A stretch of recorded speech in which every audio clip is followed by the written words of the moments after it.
ir šiandien jums paporinsiu istorijų, kaip žmogelis ėjo kūmų ieškoti. Abu va taip.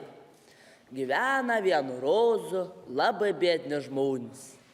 Ir tiem žmonėm gimė sūnus. Paauga tas vaiks, ką daryt, reik eit kūmų ieškoti. Pasiėmė žmogelis bačko, užsimetė ant kopros, einu kūmų ieškoti. Eina ir sutika tokį dedelį. Tas įklausė žmogelį. Kartu eini, a tas atsaka. Einu kūmų ieškoti. Dievas davė sūnų, a kas krikštyti ne. Ant manį saka dedelis. Kas tu būsi, tas klausė. Aš esu Dievas. O, tu neteisingas, saka. Vienam paskir gerai, a kitam bednai. Va, aš pats, saka, visai bednai gyvena. Tavį nenorim kūmus. Einu žmogelis toliau. Eina ir sutinku tokią moterį. To moteris įklausė. Kartu einu kūmų ieškoti. Dievas davė sūnų, a kas krikštyti ne. Ant manį saka materytė. Kas tu būsi, klaus žmogelis. Aš esu Laimė. O, tu irgi nedorus, saka. Vienam paskir gerai, a kitam blogai. Tavi irgi nenorim kūmus. Einu žmogelis toliau. Eina, žiūri, ateina tokį materiškę, apdryskus. Nu, įkvaps negeriausi nuo jos. Saka, gal kaip pravinguriuosi, bus gerai. Akorat pravinguriuos tau, kaip matį užkalbėje. Kartu eini, saka, tas atsaka. Einu kūmų ieškoti. Dievas davė sūnų, kas krikštyti ne. Ant manį saka materytė. Kas tu būsi, klaus žmogelis. Aš esu Giltinė. O, tu teisingas, saka. Tu nežiūri ne biedna, ne bagota, ne sena, ne jauna. Tada tavyjamo lyskantų bačkelai. A Giltinė įlinda.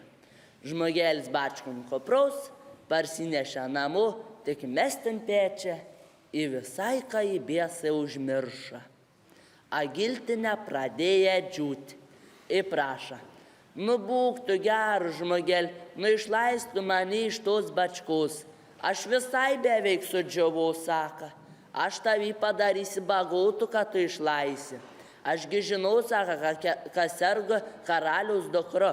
Tai va, tu prisipilk vieną butelį kopūstų skystimą, antrą burokų skystimą, a trečią batvynių skystimą. Ir nuveik tenajos. Juk aš būsiu galvos, tai tu nebeapsėjim panelytės gydyti. A jeigu gal kojų, tada apsėjimų. Nu tik žmogelis parmyslina, blogiaugi nebus. Išlaidė tų Giltinį į sutiką. Kaip liepė prisipila tuos 3 butelis ir nuvėję tenajus. Ati visokių daktarų, net iš kitų karalysčių privežtų. Įjuokės daktarai. Haha, saka, vamet, mes su mokslais neišgydom panelytis. O čia atėjo koks, atsiprašom, tūbagus su 3 buteliais pilnais. Jis saka, ką išgydys panelytį. A žmogelis negirdi, ką tie saka, tik žiūri, kur Giltinė. A Giltinė jo stovi galvos. Tada nuvėję žmogelis pas karaliai saka, ką padarysi tokią lovą, kad didžiulės skrubulai galvos būt. Ir pergoldysite panelytį, aš ją išgydys. Karalius greitai tarnam vienus pjaunu kitus kalas, nu jau į lovų gatavo, į panelytę pergoldytų. Kai Giltinė galvos, žmogelis ją prispaudžia prie lovos, Giltinė pasisuka ant šalį, al po kiek laiką vėja galvos eina, tas vėja prispaudžia, ant galą Giltinė atėjo į galokojų. Tada žmogelis pradėjo gydyti. Pirmą sugirda burokų skystimą. Panelytė jo biskiai pasikrūtina, tik kaip rastas galai jai gana. Dar po kiek laik sugirda į burokų skystimą. Panelytė joje atsisėdo. Ant galą sugirda į batvynių skystimą. Panelytė jo pradeda įvaikščioti. O karalis, ką laimingų, siūla, kiek tik nori pinigų.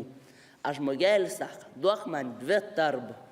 Duoda jam karalis 2 tarbų, įleidžia sklepon, kur visi auksai pinigai gūlių supilti. Prisipyla žmogelis tais 2 tarbus, įsaka.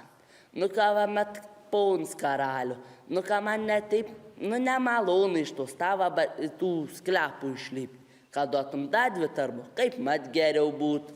Žinom, duoda karalius jam dadvi tarbu. Prisipil žmogelis vis 4 einu namo. Ale einu ne keliais, a miškais, gybyje, kad neapvoktų. Einu, neteis pažįstų tų miškų, nikų, į pasiklystų. O žeina jam naktas. Vaikšta ratais, vaikšta, žiūri, tolimo mažą žiburėlį šviečia. Prieina arčiau, ategi giltinės grečelą. Žiūri, ką giltinė žvakės degina. Įklausia, kam to tais žvakės degini? A giltinė ją atsaka.